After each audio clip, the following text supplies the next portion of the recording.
Train में जाकर seat पर बैठ गया, फिर रामायण पढ़ने लगा। बूढ़ा को कुढ़ाते कुढ़ाते नौजवान भी चढ़ गया। गाड़ी खुल गई, नौजवान की पत्नी प्लेटफार्म पर छूट गई।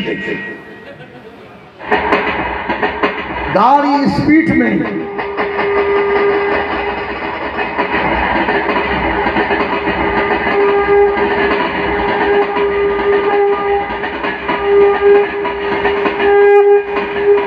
नौजवान ने कहा, बाबा हो। अरे क्या हुआ? कल के तोरा कुढ़ावे में हमरो पत्नी छूटी गई। कैसे छूट गया? कल के तोड़े कुढ़े ने ट्रेन में चढ़ी गई, पत्नी वहीं रह गई। बूढ़ा ने कहा, बेटा आज रामचरितमानस पढ़ता तो पत्नी नहीं छूटती। कल के लिख लो छ। बूढ़ा ने दिखाया चौपाई, देखो भगवान राम पहले सीता जी को नाव पर चढ़ाकर बाद में अपना चढ़े। अब तुमको भी चाहिए पत्नी को ट्रेन में चढ़ाकर तब अपना चढ़ना चाहिए। कल के बाबा रामायण नहीं छे हमरा, मधु गुटका खाते खाते बुद्धि खराब हो गई, कहाँ से रामायण हम पढ़े। अब उपाय बतबो न की करिए, अखनी रामायण नहीं सूझे छे, उपाय बताबो। कहा गाड़ी को भैकम करो, जंजीर पकड़ करके खींचो। जंजीर पकड़ करके खींच लिया, गाड़ी रुक गई।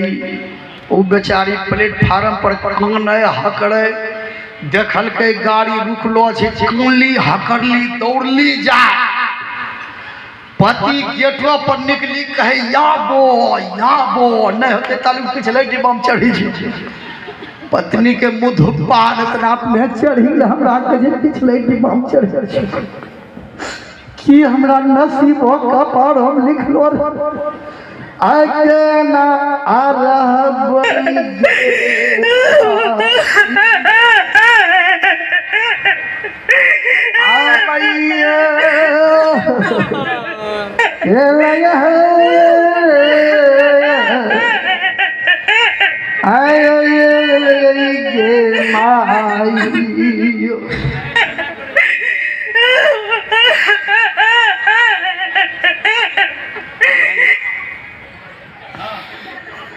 जेन है कुंडली अले न, हाथ पकड़ी घींची ऊपर कर लगे। बूढ़ा ने कहा, बेटा आज रामचरितमानस पढ़ता तो पत्नी नहीं छूटती।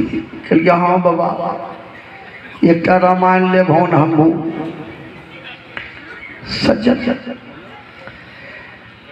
जहां बूढ़ा आदमी उतरे वहां नौजवान उतर गया, पत्नी ट्रेने में रह गई। कल गया, बाबा फरू फेरा लगी, क्या हुआ? कल गया, हम उतरी गई, हमारा पत्नी ट्रेन हम रह गई। कहा रामायण नहीं पढ़ा है? कल गया, तो चढ़े वाला बोलो उतरे ना। कहा उतरने के समय भगवान राम सीता जी को पहले उतार कर तब अपना उतरी ठाड़ भय सुरसर गेता, सिय राम को लखन समेता। पहले सीता जी को उतार कर तब भगवान राम लक्ष्मण गुह निषाद उतरे, अब पहले तुम ही उतर गए। कल के की करिए? का गाड़ी खड़ी है, मुंह पर थोड़ा जाम है, हटा करके पत्नी को उतार। तो रामचरितमानस एक ऐसा ग्रंथ है, मनुष्य को जीवन की कला सीखना है तो रामायण से सीखे।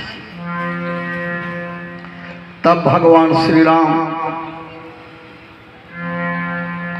लक्ष्मण सीता जी गुह निषाद नाव पर चढ़े और केवल उस पार में उतार देते हैं। तो भगवान के मन में हुआ कि कुछ मजदूरी देना चाहिए, तो देंगे क्या, कुछ लेकर के तो गए नहीं थे। तो सीता जी पति के मुंह को देखती थी, पति के मुंह के रूख को भी जो देखकर पहचान लेंगे क्या चाहिए, तो पत्नी कभी बात बोली नहीं सुनेगी। सीता जी सोना का अंगूठी निकाल कर, सोना का अंगूठी खोलकर भगवान से बोली, पतिदेव यही अंगूठी मजदूरी में दे दीजिए।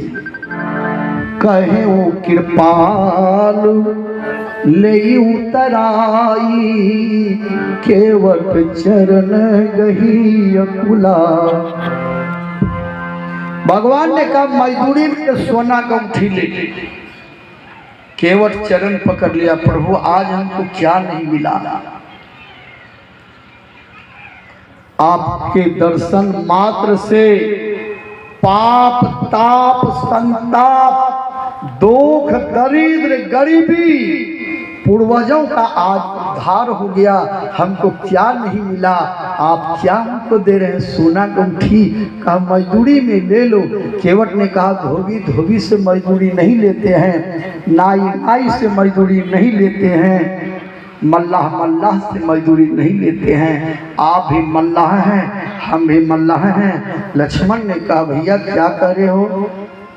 मेरे प्रभु श्री राम मल्लाह हैं, नाव चलाते हैं। केवट ने कहा हाँ भैया हम तो छोटे घाट के मल्लाह हैं, भगवान तो 84 के मल्लाह हैं। जीव को चाहेंगे तो पार कर देंगे, या जीव को चाहेंगे तो 84 में ढकेल देंगे।